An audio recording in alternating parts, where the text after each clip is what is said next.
Kamusta mga manonood? Maligayang pagdating sa aking channel.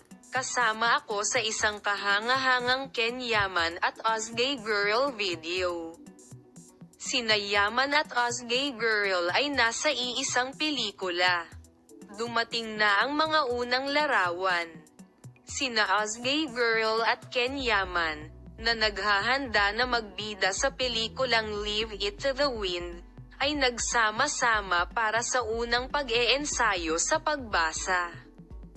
Ang shooting ng pelikula, na maglalahad ng love story, ay gaganapin sa Erla, Olacautte at Sesame.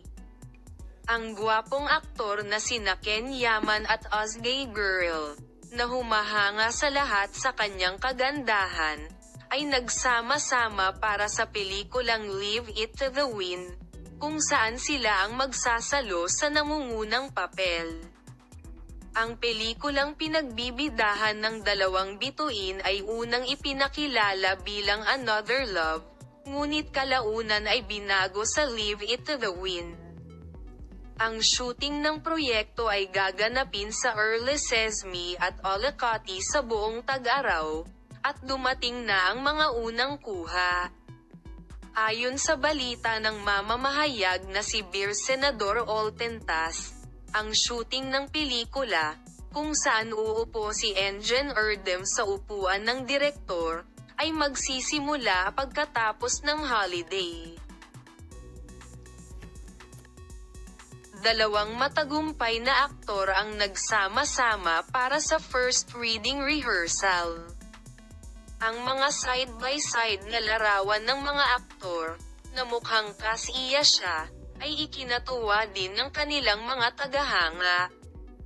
Ang pagpapahintulot sa pagtatayo ng isang higanteng hotel sa Bay kung saan nagsimulang manirahan ang Aegean Surf School sa Sesame pagkatapos ng ibang bansa ay ang pinakamahalagang hakbang upang mailigtas ang kumpanya sa maikling panahon. Si Ozly ay nagpapatuloy sa isang pakikipagsapalaran pagkatapos ng pulong ng lupon ng mga direktor. Ang tagalungsod na sina Ozly at Is, na namumuhay ng magandang buhay bilang isang nature warrior sa Sesame, ay nagkita pagkatapos ng maraming taon.